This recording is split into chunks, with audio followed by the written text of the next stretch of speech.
Assalamualaikum warahmatullahi wabarakatuh. Saya masuk Islam pada tahun 2002 karena pertanyaan kenapa. Kenapa sih Tuhan itu harus Allah? Kenapa sih Rasul itu harus Muhammad? Kenapa sih agama itu harus Islam? Dan kenapa sih saya harus masuk Islam? Karena saya masuk Islam dengan pertanyaan kenapa, maka pertanyaan pertama yang saya tanyakan ketika saya masuk Islam juga kenapa? Kenapa sih Islam yang begitu hebat yang saya temukan ini, Islam yang begitu indah yang saya temukan ini, ternyata pada kejadiannya, pada faktanya, tidak seperti teorinya. Islam yang sangat hebat, sempurna, paripurna, tidak ada tandingan, tapi ternyata pada kenyataannya, kaum muslimin di mana-mana terpuruk, kaum muslimin di mana-mana terjajah, sangat mudah sekali diprovokasi. Mereka punya mental yang buruk, mereka punya skill individu yang tidak baik, mereka juga tidak bisa dipercaya. Inilah yang saya jawab dalam buku saya Beyond the Inspiration. Why? Bismillahirrahmanirrahim. Assalamualaikum warahmatullahi wabarakatuh. Alhamdulillah, puji dan syukur senantiasa kita panjatkan kepada Allah Subhanahu wa Ta'ala.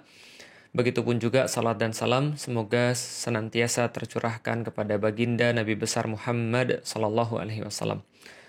Teman-teman sekalian yang dirahmati Allah, alhamdulillah kita bisa melanjutin lagi kajian kita di bulan Ramadan. Mohon maaf banget memang kelalaian saya. Kayak baru pas aja untuk bisa live dan bisa untuk menyapa teman-teman lagi dan melanjutkan kembali sedikit bahasan kita di buku Beyond the Inspiration ya. Jadi buku ini adalah buku yang coba kita bahas, yang nulis ya saya sendiri. Lalu kemudian kita coba bahas sekarang sudah sampai ke bab berapa nih ya? Sebentar. Kita sudah sampai pada bab yang bab terakhir ya. Masya Allah, kita sudah sampai pada bab yang terakhir, yaitu adalah 1, 2, 3, 4, 5, 6, 7. Bab yang ke-7. Jadi kita bahas tentang living the afterlife. Jadi satu bahasan tentang kematian sebenarnya. Karena teman-teman sekalian, kalau kita bahas tentang kehidupan, sebenarnya kehidupan itu tidak akan pernah menjadi berarti sebelum kita itu siap untuk mati. Maka saya senantiasa bilang pada anak-anak, kalau seandainya kalau kita itu mau hidup secara maksimal, kita itu sudah harus siap itu, kita tuh mau mati karena apa? Jadi kita tuh mau mati kayak apa? Kalau kita nggak pernah bisa jawab kita itu mau mati kayak apa, itu kita nggak akan pernah bisa untuk hidup secara sempurna. Tapi sayangnya kita itu sekarang kan hidup di masyarakat yang menganggap bahwa bicara tentang kematian itu kan tabu ya. Oh, jangan bicara tentang kematian. Kenapa? Itu pamali gitu ya kata orang. Jadi jangan bicara tentang kematian. Jadi seolah-olah ini adalah sesuatu yang kayak dihindari. Contoh misalnya ketika ada seorang bapak bilang pada anak-anaknya, "Nak, kalau seandainya nanti bapak meninggal, nanti begini. Oh, jangan bilang gitu. Nanti itu jadi doa." Sebenarnya nggak juga gitu sih. Benar bahwa setiap perkataan itu adalah doa. Tapi mengingat bahwa kita itu akan mati bukan berarti kita tuh mendoakan kita akan mati. Nggak juga kayak gitu. Karena kenapa? Karena sebenarnya mengingat kematian ini adalah sebuah power yang sangat besar. Mengingat kematian itu adalah sebuah semangat, energi yang sangat besar untuk kita bisa menjalani kehidupan di dunia. Maka kalau kita mau hidup di dunia dengan paling maksimal, pastikan dulu Anda tahu atau kita tahu kita tuh mau matinya kayak apa sih. Kalau kita sudah tahu kita tuh mau matinya kayak apa, mau diingat kayak apa, maka kita pasti akan bisa menjalani kehidupan di dunia itu dengan paling maksimal. Karena itulah Allah di dalam Al-Quran senantiasa mengatakan kepada kita, "Man kana yu'minu billahi wal yaumil akhir." Misalnya, siapa yang dia percaya pada Allah, meyakini Allah dan meyakini kepada akhirat. Baru ada kemudian perintah-perintah Allah. Baru ada kemudian apa yang Allah minta kepada kita. Kenapa? Karena ketaatan itu pasti akan terkait dengan pemahaman orang tentang kehidupan dia setelah mati. Andaikan ada orang tidak meyakini kehidupan dia setelah mati, maka wajar saja kalau dia senantiasa bermaksiat di dunia. Innahum kanu la yarjuna hisaba. Kata Allah, orang-orang yang bermaksiat di dunia yang kelak nanti akan mereka menyesali perbuatan mereka di dunia. Kenapa? Innahum kanu la yarjuna hisaba. Karena mereka di dalam dunia ini tidak pernah mengharapkan dan tidak pernah mengantisipasi adanya hari penghisapan. Maka kita baca tiap hari apa? Bismillahirrahmanirrahim. Alhamdulillahirabbil alamin. Arrahmanirrahim. Maliki yaumiddin. Bahwasanya setelah puji-pujian kita kepada Allah, kita mengatakan, ya Allah, Engkau Maha Rahman, Engkau Maha Rahim. Lalu kemudian kita sampaikan bahwa Engkaulah pemilik hari di mana tidak ada hari selain Engkau yang berkuasa di dalamnya, yaitu adalah hari pembalasan, hari penentuan, hari di mana kita berdiri di hadapan Allah, kemudian kita akan dihisab berdasarkan apa amal-amal kita di dunia yang akan kita persembahkan kepada Allah. Maka itu kita sudah bahas dalam bahasan kita di bab ketiga Beyond the Inspiration, bahwasanya meyakini Allah, bahwasanya beriman kepada Allah, intinya adalah kita mengimani bahwa kita itu datang daripada Allah, lantas kita akan kembali kepada Allah. Ini adalah inti keimanan, bahwa kita adalah datang daripada Allah dan akan kembali pada Allah. Karena kita datang daripada Allah dan akan kembali pada Allah, maka kita sadar nih, ketika Allah nurunin kita, ketika Allah menciptakan kita, kita diturunkan ke dunia, kita diberikan sebuah perangkat aturan. Dan perangkat aturan inilah yang kelak akan menjadi sebuah indikasi, evaluasi ketika kita mencapai lagi keberadaan kita kembali kepada Allah Subhanahu wa Ta'ala. Maka apa yang Allah berikan kepada kita ketika kita turun ke dunia, itulah namanya syariat. Ketika kita kembali kepada Allah, itulah namanya hisab. Hisabnya berdasarkan apa? Hisabnya berdasarkan syariat, gitu loh maksudnya. Jadi itulah hubungan yang sangat erat, hubungan yang sangat komprehensif ketika kita menjawab, saya ini di dunia ngapain? Ya di dunia kita, ya kita menjalankan syariat. Supaya ketika kita dihisab, hisabnya bagus. Ibaratnya gini, kita masuk ke sekolah. Lantas kita belajar. Setelah belajar ada ujian. Ujian itu akan dinilai. Nah, dunia ini semuanya adalah ujian. Liyabluwahum ayyuhum ahsanu amalan. Kata Allah, dunia ini semuanya adalah ujian untuk ngetes kita.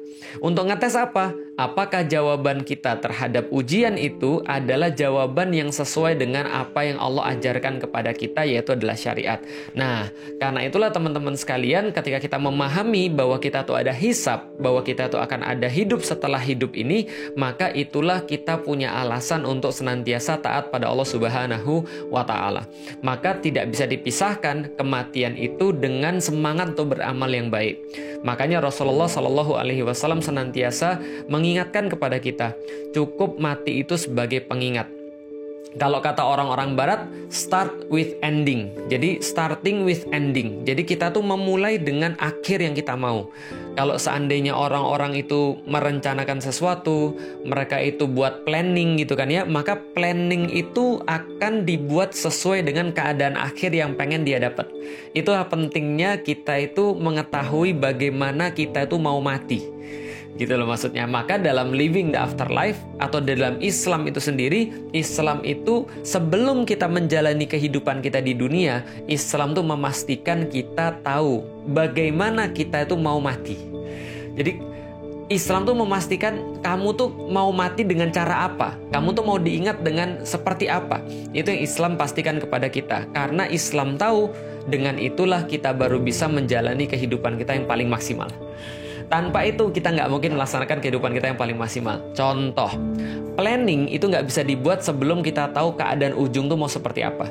Makanya kan kalau kita ada di organisasi atau teman-teman yang belajar manajemen, teman-teman akan ngerti bahwasanya kalau kita belajar manajemen, kenapa kita perlu memanage sesuatu, kenapa kita perlu untuk mengorganisasi sesuatu, termasuk mengorganisasi kehidupan kita, karena kita punya tujuan yang pengen dicapai. Tujuan yang pengen dicapai inilah namanya visi, gitu kan ya. Visi itu adalah cara kita melihat masa depan kita. Bukan melihat dengan mata, tapi melihat dengan akal kita, dengan keimanan kita. Ujungnya itu kita mau kemana? Mudahnya, contoh misalnya, kalau saya mau pergi ke Istanbul, tentu perencanaannya akan berbeda ketika saya mau pergi ke Bandung. Perencanaannya juga akan berbeda kalau saya pergi ke Jogja. Maka setiap tujuan yang berbeda menghasilkan sebuah perencanaan yang berbeda. Bagaimana kalau seseorang nggak punya tujuan? Dia tidak akan punya planning, sudah pasti. Dia tidak akan punya sebuah rencana. Dia tidak akan punya sebuah strategi. Dia nggak akan punya sebuah langkah-langkah yang dia harus susun. Kenapa? Karena dia nggak perlu untuk sampai pada sesuatu. Jangankan pergi dari Jakarta ke Istanbul atau Jakarta ke Bandung atau Jakarta ke Jogja. Kita bicara aja dari lantai 1 ke lantai 2. Itu misalnya jaraknya 3 meter. Lah kalau seandainya kita pengen buat tangga, maka kita harus membuat rencana. Saya harus nyampe lantai 2 nih, sedangkan saya di lantai 1. Maka tangganya seberapa banyak yang mau saya buat? Kalau tangga yang mau saya buat untuk 2 orang, maka saya akan buat tangganya misalnya 1 meter misalnya, atau 1,5 meter atau 2 meter lebar tangganya. Dan kalau setiap anak tangga itu sekitar 20 cm, maka saya perlu berapa anak tangga untuk sampai ke atas, kan gitu. Nah, artinya setiap kita setiap kita punya sebuah tujuan, maka disitulah letak perencanaan. Ketika kita sudah punya tujuan, maka rencana itu bisa dibuat dan langkah-langkah itu bisa ditetapkan. Dengan kata lain, kalau ada orang hidupnya nggak jelas, itu berarti tujuannya juga nggak jelas. Kalau hidupnya nggak jelas, berarti matinya belum dia rencanakan. Dia belum mau jawab. Dia nggak mau jawab. Saya tuh pengen mati kayak apa? Saya tuh pengen hidup saya berakhir kayak apa? Saya pengen diingat oleh anak-anak saya kayak apa sih? Saya pengen diingat oleh masyarakat saya kayak apa sih? Saya pengen untuk dikenang seperti apa sih? Maka kalau kita sudah punya keinginan seperti apa kita ingin berakhir di dunia ini, maka dari situlah perencanaan hidup itu bisa dibuat. Jadi wajar aja seseorang belum bisa hidup secara maksimal kalau dia belum tahu bagaimana caranya dia mati. Karena itulah kalau kita bahas tentang kehidupan berdasarkan orang-orang muslim, beda dengan kehidupan dengan cara orang-orang yang bukan muslim. Kenapa? Orang-orang muslim meyakini bahwa mati itu bukan akhir daripada kehidupan dia. Tapi kematian itu adalah awal daripada sebuah perjalanan yang panjang. Karena itulah Rasulullah Shallallahu Alaihi Wasallam itu senantiasa menasihati kepada para sahabat tentang kematian dan juga tentang kehidupan. Jadi ada cara pandang yang khas kepada kaum muslimin bagaimana cara mereka untuk melihat kehidupan ini.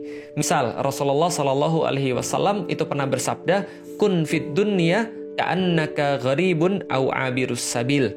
Rasul katakan, wahai kaum muslimin, begini cara pandang Anda tentang dunia.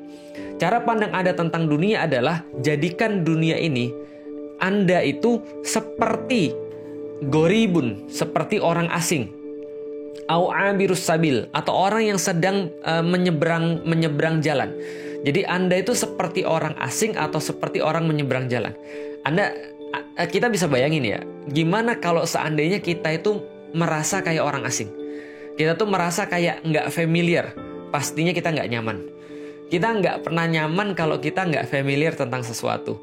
Kalau kita merasa asing tentang sesuatu, kita nggak akan merasa enak di situ. Kita akan merasa rikuh, kita akan merasa sungkan, kita akan merasa nggak pas di situ. This is not my place. Ini bukan tempat saya. Ini bukan kebiasaan saya nggak enak, saya nggak nyaman di sini. Ka'annaka gharibun au abirus sabil, atau Anda seperti orang yang sedang menyeberang. Jadi kalau Anda sedang menyeberang atau pejalan, itu namanya orang nyeberang itu nggak pernah ada yang di tengah-tengah. Jadi kalau ada orang mau menyeberang jalan, ya dia akan nyeberang. Maksudnya dia akan pergi dari satu titik ke titik yang lain, dari satu titik ke titik yang lain selekasnya. Nggak pernah ada orang yang nyebrang jalan, kecuali orang gila, yang dia itu mau manteng di tengah. Jadi ka'annaka gharibun au abirus sabil. Jadi jadikanlah dunia ini seperti engkau sedang asing di satu tempat, atau engkau ingin segera sampai ke satu tempat. Karena engkau sedang berada dalam sebuah perjalanan. Engkau adalah berada dalam sebuah penyeberangan, kira-kira seperti itu. Ini adalah cara pandang seorang muslim terhadap dunia, bahwa dunia ini kayak safar. Maka suatu waktu ketika Ibnu Mas'ud itu melihat Rasulullah Shallallahu Alaihi Wasallam, Nabi kita yang dibukakan kepadanya seluruh dunia, tapi beliau itu nyaman tidur di pelepah kurma. Jadi alas tidurnya beliau itu Shallallahu Alaihi Wasallam adalah pelepah kurma. ketika suatu waktu Ibnu Mas'ud yang sedang ingin menimba ilmu dari Rasulullah itu melihat Rasulullah itu pipinya itu sampai bekas-bekas pelepah kurma. Jadi Anda bisa bayangin ya, seperti apa kalau di Indonesia itu ya kita tidur di pelepah kelapa gitu kali ya. Nah, maka Rasulullah Shallallahu Alaihi Wasallam tuh tidurnya di pelepah kurma, yang itu kasar, yang itu keras, sehingga pipi beliau tuh kemudian punya kayak apa ya, bekas-bekas daripada pelepah kurma itu. Maka Ibnu Mas'ud berkata pada Rasulullah, ya Rasulullah, kalau seandainya engkau ingin, kami bisa memberikan tempat tidur yang lebih baik. Atau Umar bin Khattab berkata, bahkan Raja Persia itu, yang dia itu bukan Rasul Allah, yang dia itu bukan siapa-siapa, tapi dia punya tempat tidur yang sangat mewah. Dia punya tempat tidur yang sangat keren sekali. Ini Rasul Allah. Lalu kemudian Umar menangis. Sampai-sampai Rasul itu masak tempat tidurnya dari pelepah kurma. Tapi jawaban Rasulullah Shallallahu Alaihi Wasallam adalah, apa urusan saya dengan dunia? Apa urusan saya dengan dunia? Saya itu di dunia ini, kata Rasulullah memberikan penjelasan pada Ibnu Mas'ud, saya itu di dunia cuma kayak orang yang lagi jalan, lalu kemudian ada satu pohon, lalu saya duduk bersandar di pohon itu, sekedar mengumpulkan tenaga untuk bisa balik lagi berjalan di perjalanan yang lebih jauh. Jadi kayak nongkrong sebentar saja. Apa urusan saya dengan dunia? Beliau Shallallahu Alaihi Wasallam itu memandang dunia itu cuma tempat istirahat sebentar sebelum perjalanan yang lama. Artinya tidak layak bagi seorang muslim untuk fokus pada dunia, karena dunia itu seperti orang yang sedang berjalan. Jadi kita itu di dunia kayak orang yang lagi safar. Dan orang yang lagi safar itu punya ciri-ciri.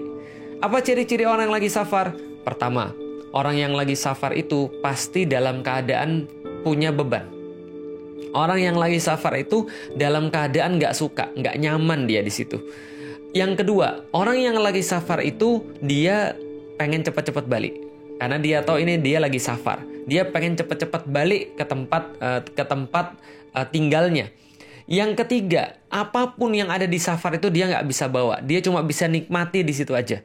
Kemudian dia tetap harus meninggalkan semua itu dan dia harus kembali lagi. Karena waktu safar itu pasti terbatas. Jadi ada 4 nih. Yang pertama adalah dia nggak nyaman dengan keadaan safarnya.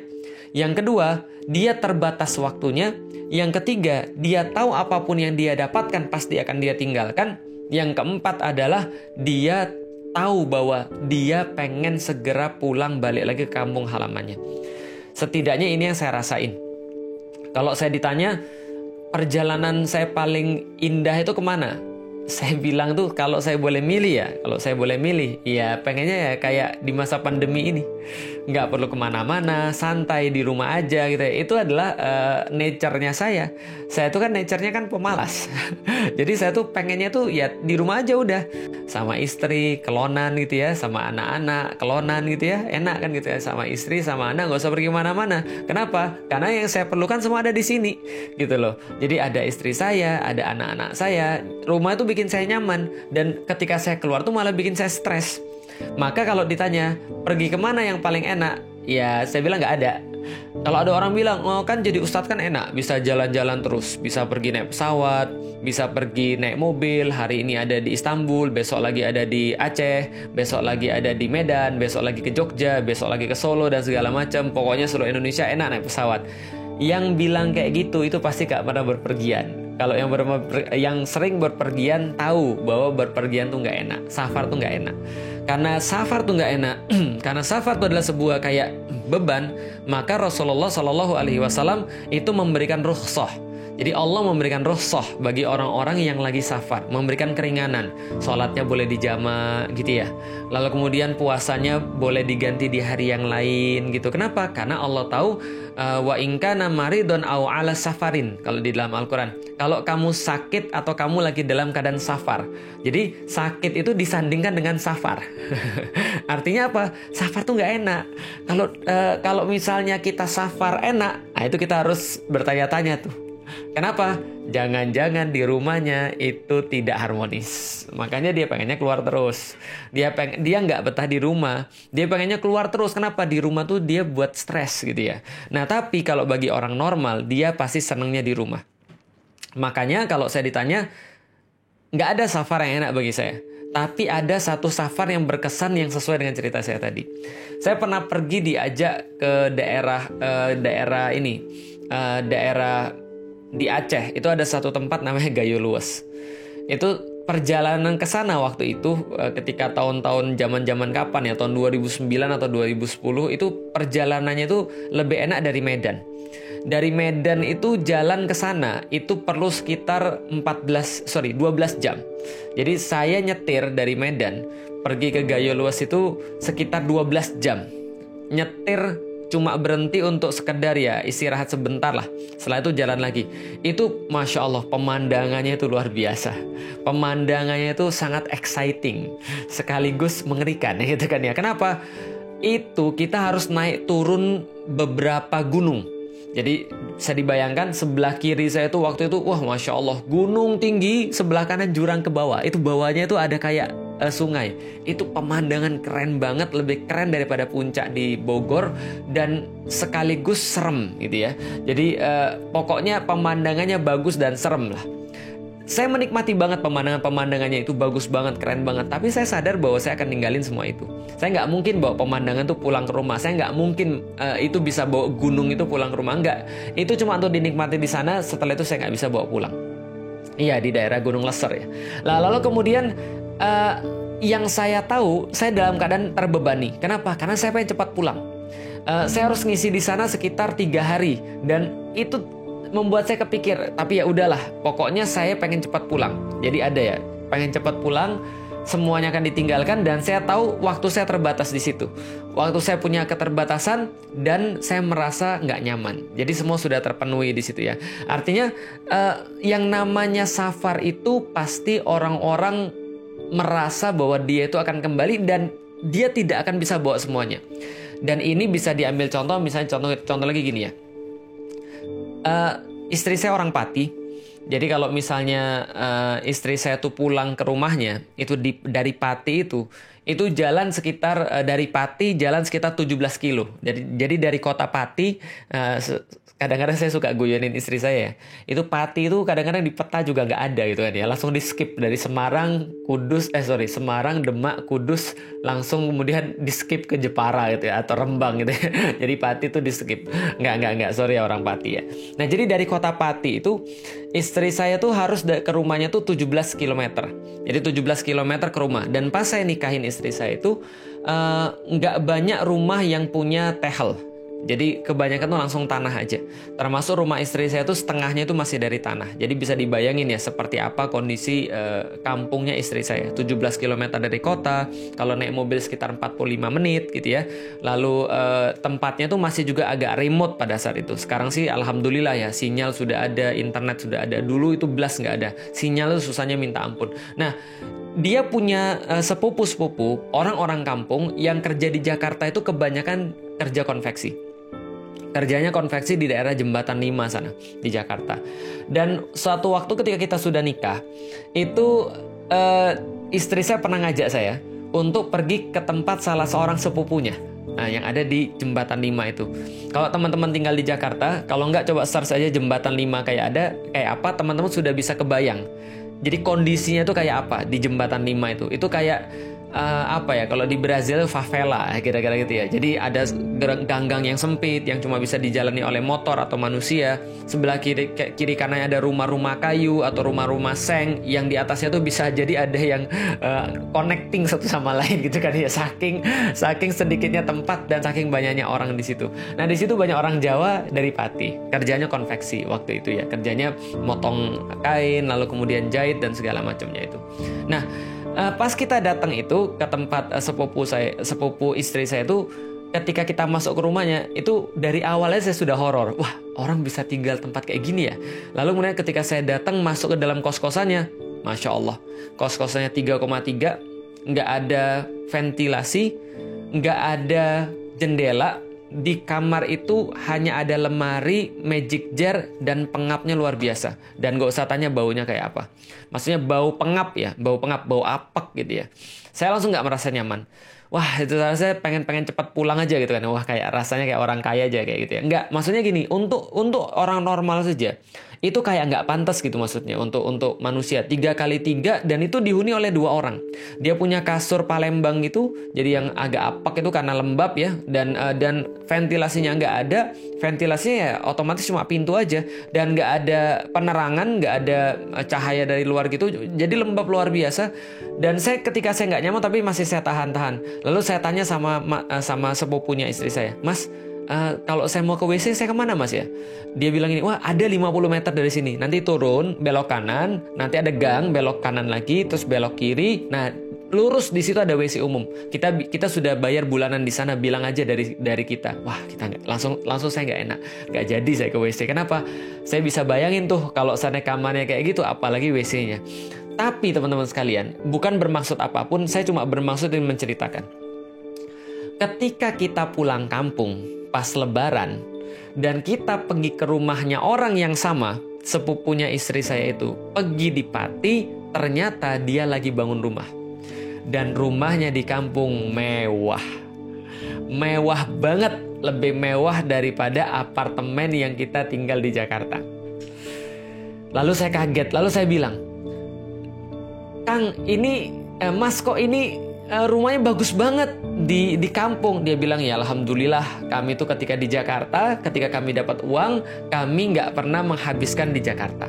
Ketika kami merantau ke Jakarta, uangnya itu hampir semua kami kirim ke kampung untuk kami buatin rumah di kampung. Kenapa? Karena dia bilang, karena saya tahu bahwa saya tidak pernah berencana untuk tinggal di Jakarta. Tapi saya satu saat nanti akan pulang ke kampung dan di kampung inilah saya hidup. Saya langsung ngerti, oh ini maksudnya kun fid dunya ka'annaka gharibun au abirus sabil. Oh gitu ya. Artinya apa? Orang yang meyakini bahwa dunia ini bukan tempat tinggalnya, dia nggak akan pernah merasa nyaman di sini. Karena dia tahu this is not the end. Ini bukan akhir daripada kehidupan dia. Ini baru cuma setengah aja enggak. Cuma sebagian kecil aja. Cuma satu titik aja di antara kehidupan dia. Maka bukan di sini dia harus fokus gitu maksudnya. Maka dia akan fokuskan bukan di dunia ini. Tapi di kampung halamannya. Kayak sepupu istri saya tadi. Dia nggak pernah fokus di Jakarta. Karena dia nggak pengen tinggal di Jakarta. Dia tahu dia di sini cuma merantau. Dia cuma safar. Sementara kampung aslinya ada di Pati. 17 km dari Pati itu, dan di situ dia sudah punya kapling tanah dan dia bangun rumah yang dia akan nyaman untuk tinggal di situ, bukan merantau di Jakarta. Oke, berarti kalau ada orang-orang yang sudah punya rumah di Jakarta itu bukan perantau, tapi namanya sudah penduduk Jakarta. Tapi kalau mereka merantau di Jakarta, wajar kalau mereka nggak punya rumah. Wajar kalau mereka cuma punya kos-kosan yang pas-pasan. Kenapa? Karena mereka sekali lagi nggak pernah niat tinggal di sini. Ini dunia. Itu Jakarta dan Pati. Jakarta adalah tempat merantau, Pati adalah kampungnya. Sedangkan orang-orang mukmin, kampungnya adalah surganya Allah. Kampungnya adalah akhirat yang dia rindukan harusnya. Dan di dunia ini adalah sebuah tempat safar yang seharusnya tidak membuat dia merasa nyaman. Yang harusnya dia tahu bahwa apapun yang dia dapat di dunia ini bukan untuk digunakan di sini. Bukan di sini tempat dia untuk istirahat. Di sini tempat dia untuk merantau. Di sini tempat dia untuk nyari sesuatu yang bakal dia kirim sebagian besarnya untuk buat rumah dia di kampung halamannya. Jadi saya ngerti, oh itu maksudnya ternyata kehidupan di dunia. Tapi kenapa kita banyak yang kemudian merasa nyaman di dunia ini? Ya mungkin balik lagi kepada pembahasan di awal tadi. Mungkin karena kita merasa bahwa disinilah tempat tinggal kita. Maka kalau kita punya apapun kita habisin di sini. Sementara kita nggak pernah untuk menyiapkan rumah kita di kampung. Nggak pernah menyiapkan keperluan kita di kampung. Kenapa? Karena apapun yang kita dapat, kita pengen dapatnya di sini. Apapun yang kita nikmati, kita pengen nikmatinya di sini. Sedangkan tidak ada yang kita kirimkan ke kampung halaman kita. Nah ini bedanya dengan orang-orang yang lain harusnya. Karena menjadi seorang muslim harusnya kita berbeda dong dengan orang-orang yang bukan muslim. Cara pikirnya harusnya berbeda, cara perbuatannya harusnya berbeda, motivasinya harusnya berbeda. Dan motivasi orang-orang mukmin itu bukan di dunia, tapi motivasinya di kampung halamannya. Ketika dia nanti balik, maka kita coba sedikit bahas. Maka Rasulullah SAW sebelum kita tutup teman-teman sekalian mengingatkan kepada dia, ad-dunya sijnul mu'min wa jannatul kafir. Sesungguhnya dunia ini bagi orang-orang mukmin seperti penjara. Sedangkan dunia ini seperti jannah bagi orang kafir. Jadi kata Rasulullah, orang mukmin dan orang kafir harus punya pandangan yang berbeda. Kalau orang mukmin memandang dunia ini kayak sebuah penjara. Sementara orang-orang kafir memandang dunia ini kayak sebuah jannah, kayak sebuah surga bagi dia. Maka orang-orang yang mukmin itu karena dia merasa kayak penjara, dia pengen segera keluar daripada penjara ini, dia pengen segera lepas daripada penderitaan-penderitaan di penjara ini untuk sesuatu yang lebih enak, lebih nyaman ketika di luar penjara. Karena di penjara itu dia dibatasin. Di penjara itu dia harus diatur. Di penjara itu dia harus punya jadwal-jadwal tertentu. Di penjara itu dia mendapatkan siksaan. Di penjara itu dia mendapatkan beban. Di penjara itu dia tidak bisa bebas. Maka dia mau mencari kebebasannya. Maka menurut Rasulullah Shallallahu Alaihi Wasallam, maka seorang mukmin memandang ketika dia mati itu kayak keluar daripada penjara. Sementara Rasul ingatkan, orang kafir memandang dunia ini seperti sebuah surga. Mereka nggak mau keluar dari situ. Mereka ingin selama-lamanya di situ. Mereka pengen untuk bisa menikmati segala-galanya. Mereka merasa bahwa disitulah letak kenikmatan yang semuanya sesungguhnya. Sehingga mereka berlomba-lomba di situ dan tidak pernah puas untuk di situ. Kenapa? Karena dunia seperti tadi, penjara bagi orang mukmin dan seperti sebuah surga bagi orang-orang yang kafir. Assalamualaikum warahmatullahi wabarakatuh. Teman-teman sekalian, pernah nggak sih kebayang ketika dulu masih ada Imperium Romawi dan Imperium Persia? Waktu itu Imperium Romawi terbentang kurang lebih 5 juta kilometer persegi di sebelah barat, dan Imperium Persia terbentang kurang lebih 7,4 juta kilometer persegi di sebelah timur. Nah, pada saat itu ada suatu peradaban baru yang muncul di tengah-tengah raksasa-raksasa itu, namanya peradaban Islam. Ternyata kurang dari 100 tahun, Islam bisa mengalahkan peradaban Persia yang sudah dibangun selama ribuan tahun dan peradaban Romawi yang sudah dibangun 500-an tahun. Pertanyaannya, apa yang menginspirasi mereka? Apa yang menjadi dorongan-dorongan mereka? Dan sekarang kita lihat justru Islam terpuruk dan tidak seperti pada dahulu kala kita lihat dalam sejarah. Inilah yang saya coba jawab dan teman-teman bisa baca di dalam buku saya, Beyond the Inspiration.